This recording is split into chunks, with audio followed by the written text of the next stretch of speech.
位於阿斯旺西南方280公里，開車要穿越3個鐘頭嘅撒哈拉沙漠，先可以抵達嘅阿布辛貝神殿 （Abu Simbel Temples），可以話係全埃及最霸氣嘅法老自戀天花板，屬於埃及最頂流嘅明星國王拉美西斯二世 （Ramses II）。呢座神廟係直接喺一整座巨大嘅天然岩山上面順手工作出嚟㗎，佢帶嚟嘅視覺震撼程度直情超越咗金字塔啊！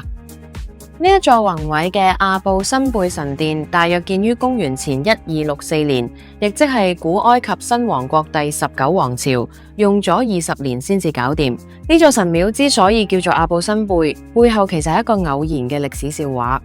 話說當年瑞士地理學家布爾克哈特 Johann Ludwig Burckhardt 嚟到阿斯旺南方考察，一個叫阿布辛貝 Abu Simbel 嘅當地努比亞小男孩自告奮勇做佢嘅 local guide， 帶佢去睇幾個由沙堆入邊突出嚟嘅法老大腦袋。後來西方世界為咗方便記錄，就直接用咗呢個大陸小男孩個名去命名呢座偉大嘅神廟啦。拉美西斯二世咁狂妄咁自戀，用20年嘅人力物力，就係為咗將自己個名流芳百世。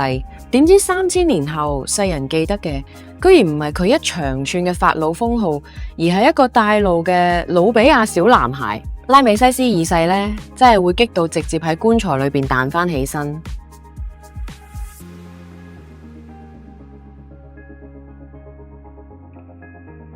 平時我哋去睇神廟呢，大門口多數都係雕刻唔同嘅神明，但係拉美西斯二世呢，佢話知你，佢座神廟大門口4尊巨型神像，全部都係佢自己。不過呢個自戀直男呢，偏偏又有佢極致溫柔嘅一面。喺主殿隔籬呢，佢特登幫佢最錫嘅正妻尼菲塔利 Nefertari 起多咗一座專屬神殿。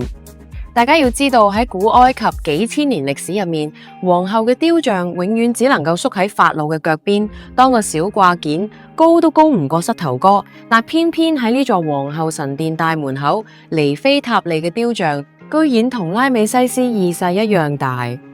神殿牆上面仲刻住佢對老婆嘅情話，太陽因你而升起，而且幫佢老婆修建嘅喺皇后谷個陵墓 QV66 裏面嘅壁畫，簡直華麗到令人覺得法老對佢深情到不得了。事實上，拉美西斯二世佢一生之中嘅後宮數目多到嚇死人，單係歷史文獻記載有名分嘅法定皇后就有8位，後宮妃嬪總數至少喺200位以上。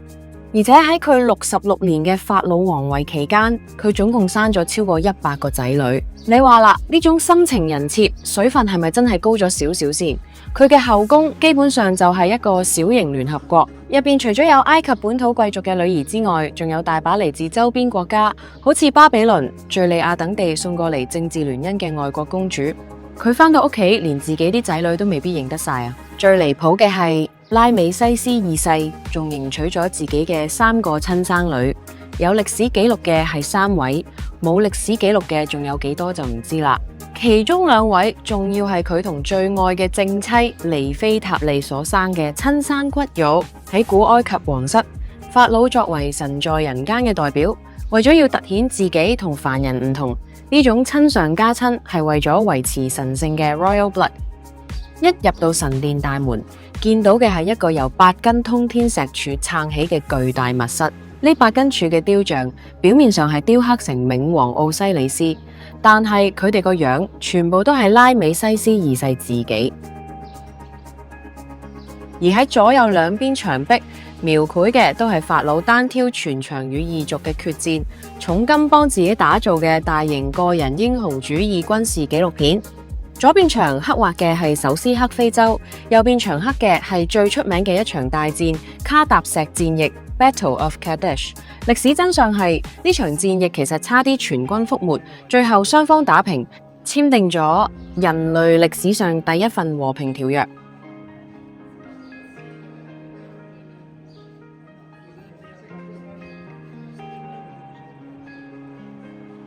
神殿裏面嘅聖所喺一整塊天然岩壁上面雕出嚟嘅石椅，上面並排坐住4尊神像，佢哋分別係黑暗之神普塔、底比斯嘅守護神阿蒙拉、拉美西斯二世同埋鷹頭神 Ra Horakhti。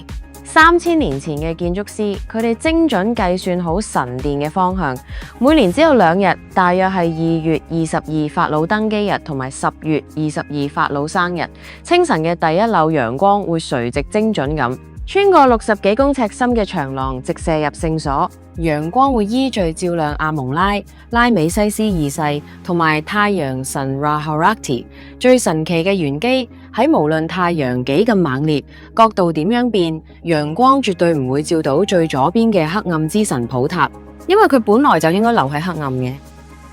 上集提到，因為亞斯旺大水壩，上游水位暴漲咗幾十公尺。同飛來神廟一樣，阿布辛貝神殿本來會徹底咁淹沒喺納賽爾湖底，又係多得聯合國出手，佢哋好似切蛋糕咁，精準切割成1035塊巨型石塊，運上去比原址高出65公尺，向後退咗210公尺嘅新山頂上面重新拼翻好。不過呢度有一個連現代電腦都搞唔掂嘅美麗遺憾，因為搬遷之後嘅微小地形同經緯度落差，搬家後嘅太陽節奇蹟，最終都係比古人算嘅時間遲咗1日啦。由原本嘅2月22同10月22，變成咗依家嘅2月23同10月23。雖然差咗1日，但係呢項橫跨5年嘅拯救行動，依然呢就係被公認為人類歷史上最偉大嘅拯救奇蹟。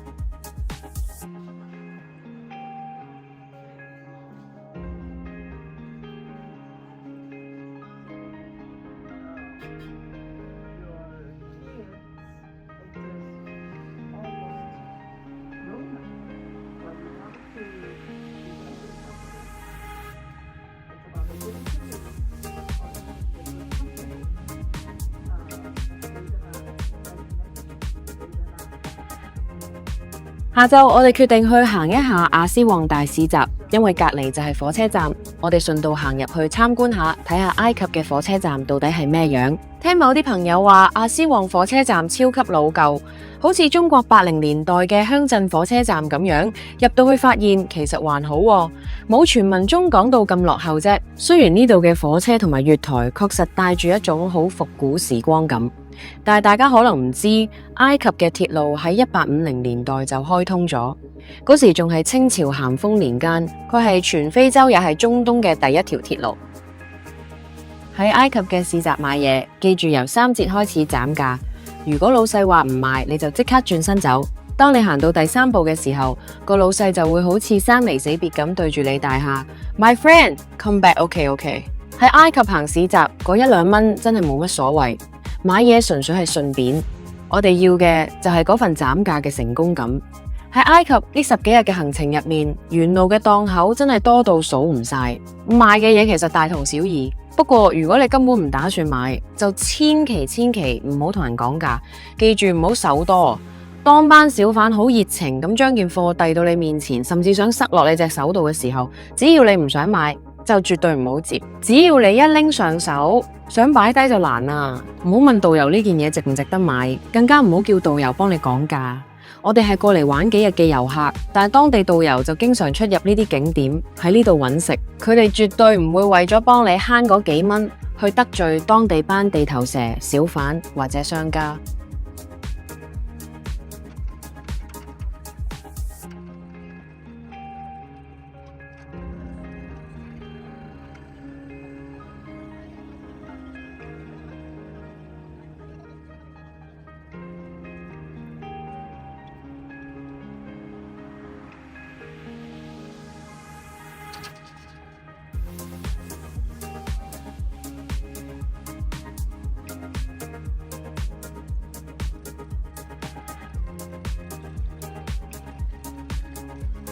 坐緊 Felucca 嘅時候，竟然俾我哋喺尼羅河上面偶遇傳說中嘅移動古董蘇丹號蒸汽船。最出名嘅標籤一定係推理女王阿加莎嘅神作《尼羅河謀殺案》（Death on the Nile）。小說入邊嗰艘發生咗一連串血案嘅豪華郵輪，原型就係我眼前呢艘蘇丹號。更犀利嘅係1978年嗰部風靡全球嘅經典電影版《尼羅河謀殺案》。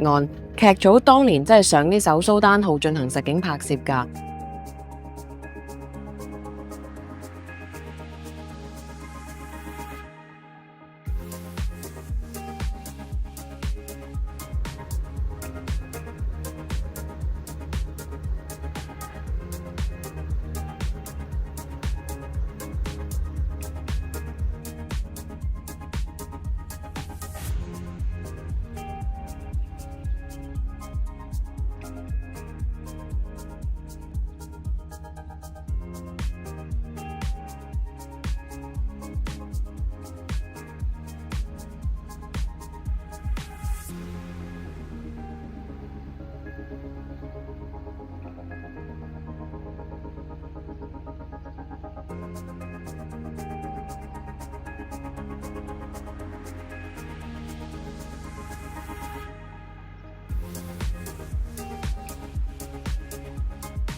我哋喺尼羅河中途轉乘 motorboat， 前往位於西岸島嶼上嘅努比亞村 Nubian Village。努比亞人係古埃及最古老嘅民族之一，佢哋擁有自己獨立嘅語言同埋獨特嘅樂天文化。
喺亞斯旺，除咗睇宏偉嘅法老石頭之外，一定要坐船嚟呢個網紅勝地努比亞村。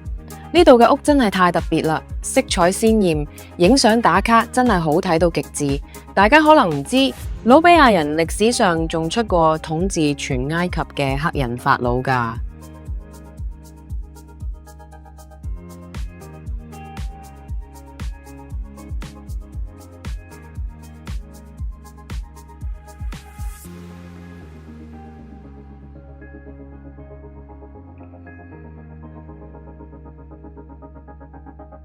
如果你抱住純樸原始部落嘅心態過嚟，你可能會失望。呢度依家已經嚴重商業化啦，基本上成個村都變咗一個巨大嘅露天主題樂園，連原本嘅民居都集體內卷改建成網紅民宿。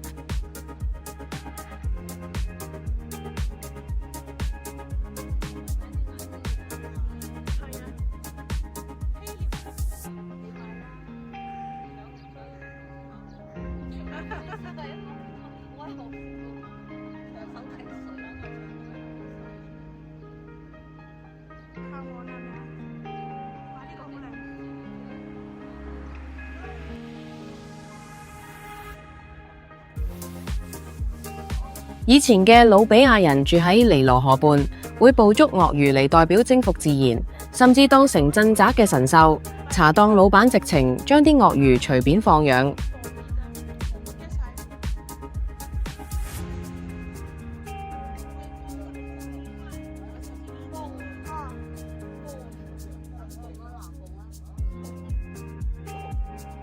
導遊講，有次努比亞村停電，有個女客人入去借洗手間，上到一半，昏暗中有個黑影爬到佢腳邊，仔細一望係條小鱷魚，個女客人當場嚇到三魂唔見咗七魄，連條褲都未休好，大叫住衝出嚟。所以話嚟到努比亞村，大家去廁所真係要打醒12分精神，望清望楚先好坐落去。當地嘅努比亞大哥話：放鬆啦，朋友，佢好懶噶。我心諗，大哥佢依家 lazy 啫，萬一佢等陣肚餓，忽然積極翻，佢真係可以咬斷我腳趾噶。我而家遇到嘅呢隻好彩綁住個口，佢確實係好懶，好似瞓着咗，唔知還以為佢死咗添。抱住佢係凍冰冰嘅冷血動物，果然好懶。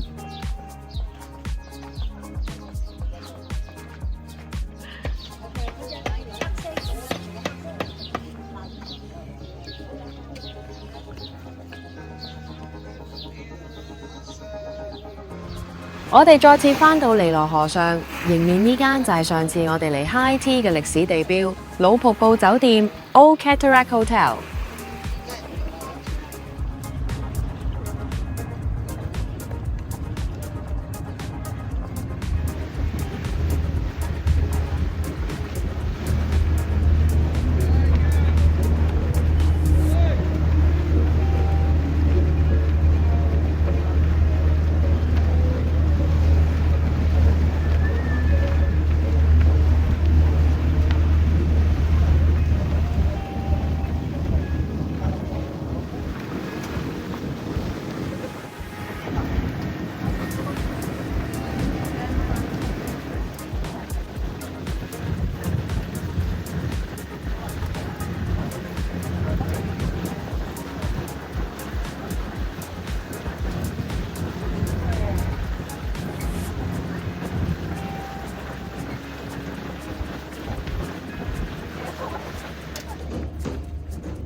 我哋而家睇到嘅康曼波神廟建於托勒密王朝，公元前180年至公元前47年。以前嘅康曼波係去努比亞金礦嘅交通要道，但當地有兩大派水火不容，一邊係代表善良光明嘅老鷹神荷魯斯派，另一邊係代表尼羅河殘暴力量嘅鱷魚神索貝克派。當時嘅希臘統治者兩邊都得罪唔起，兩派選民都要討好，於是破天荒起咗呢座完全對稱嘅雙神廟。神廟採取一分為二嘅設計，兩個大門，兩個多柱大亭，連最核心嘅聖所都有兩個，左邊歸老鷹，右邊歸鱷魚。呢座神廟喺托勒密同埋羅馬統治時期，不單止係宗教場所，亦係一個名震地中海嘅頂級醫院兼療養中心。當時全埃及最厲害嘅神醫兼祭司，全部都駐紮喺呢度。喺神廟嘅北部前庭，你會見到一個用花崗岩砌成嘅圓形古井。呢個就係大名鼎鼎嘅尼羅河水計 Nilometer。呢個唔係用嚟打水飲嘅普通水井，佢喺古代法老王嘅國稅局觀測站。呢個古井嘅內壁刻有超精準嘅刻度，底部直接連通尼羅河。每當去到河水泛濫嘅季節，神廟嘅大祭司就會行落去觀測水位，而佢睇到嘅數字直接決定人民今年要交幾多稅。